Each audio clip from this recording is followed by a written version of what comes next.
Good morning. Welcome to Ramblings with Joe.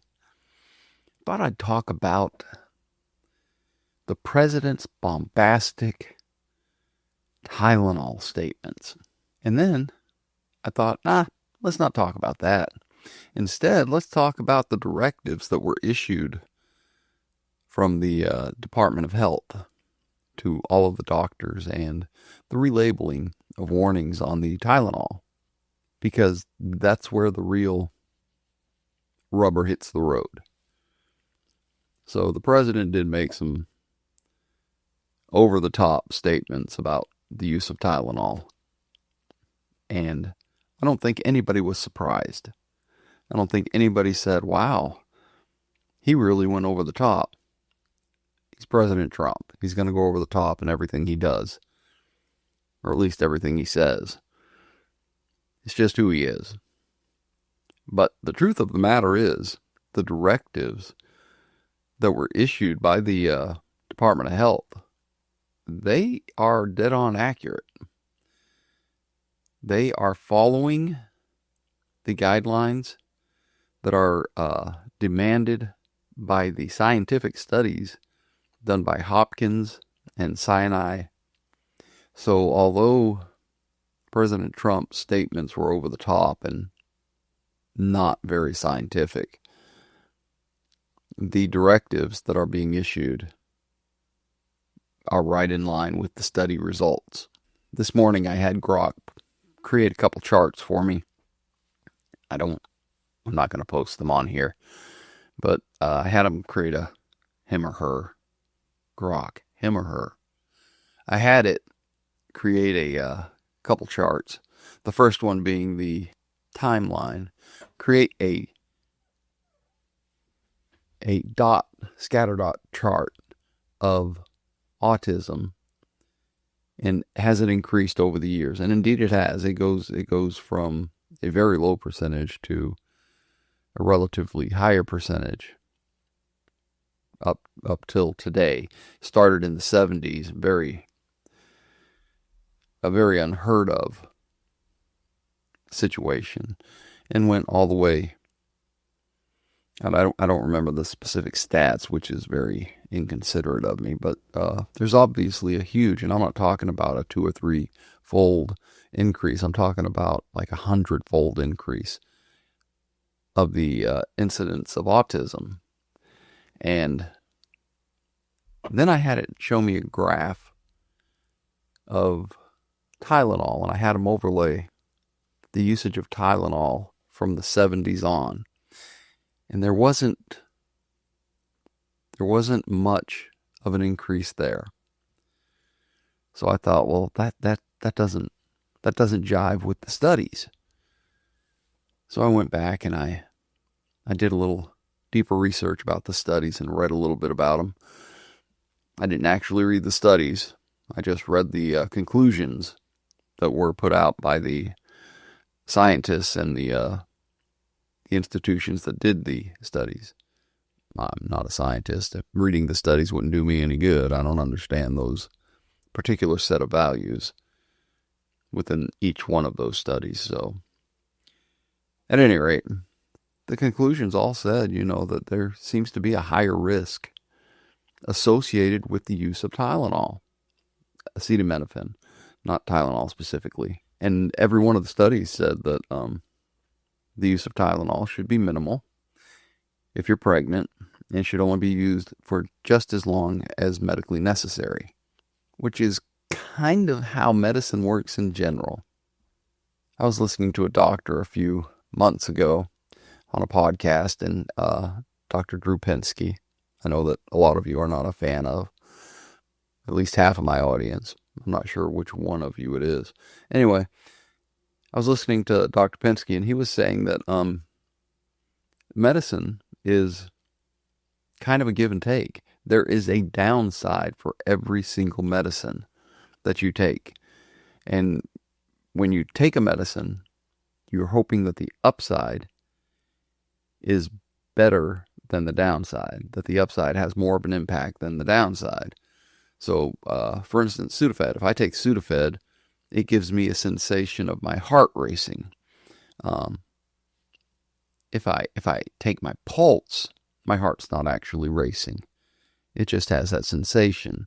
If I take my blood pressure, everything's fine. I just don't like the way it makes me feel. The upside is it definitely clears up my congestion. Every medicine has a downside and an upside. Nobody's saying don't take medicine. Well, nobody but President Trump, who is always over the top and bombastic.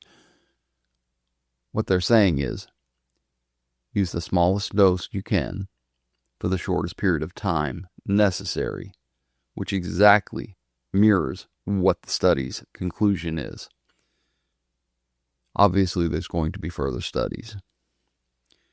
And obviously, if Tylenol, acetaminophen, I'm sorry I keep using the name brand, if acetaminophen is tied to autism, well, then the mothers that are carrying the children will have to make a choice at that point. But my conclusion here is, don't throw the baby out with the bathwater. Look, we know who the president is. He's a bit of a cretin. He's bombastic. And he was pretty much elected because he was the only choice other than Harris. So, yeah, Trump is Trump. There's nothing we can do about that for the next few years. The article I read was amazing. I mean, it was over the top bad. The article I read explained that President Trump's advice was wrong, and physicians should not listen to President Trump, which I agree with 100%. And then the article went on to say that we should not lessen the amount of Tylenol pregnant women are taking, and ignored the studies. Then the article brought up a woman who got, I think it's called hand, hoof, and mouth disease, and an extreme disease, extremely bad. And the woman had to take Tylenol to reduce the fever that was 104. That's not what the study said. The study didn't say not to treat a fever, not to treat body aches. Again, the study says the conclusion was that pregnant women should use the minimal amount, the minimal dosage of acetaminophen for the shortest time period medically needed to take care of the problem. That's what the study concluded. In this article, well, what it basically conveyed was that these pregnant women should just take Tylenol as they always have. So the message they conveyed is Trump is bad. Don't do what he says. Do what we say. Why? Why? So Trump's statements were wrong, 100%. But a medical article should be bringing up the studies, not the president. The article should bring up the directives that were issued because of the studies. I don't get it, man. These scientific journals, these scientific reporters, they are so anti-Trump. They're willing to forego the scientific procedures and results that are laying in front of them. You lost your way. You're confused. You have what is called TDS. But man, get it together, people. You're talking about affecting lives here. There were studies. The studies have conclusions. Concentrate on that, not some crazy-ass orange guy up in the White House. It's Thursday, and I've had a very enlightening week. I will say one thing, okay? I don't care what your age is. I don't care what your financial level of achievement is. If a delivery driver comes to your door, you should be dressed, especially when you have tracking information that he's coming. And I'm sorry, but yesterday, this lady was very nice. She was very, for lack of a better word, accommodating.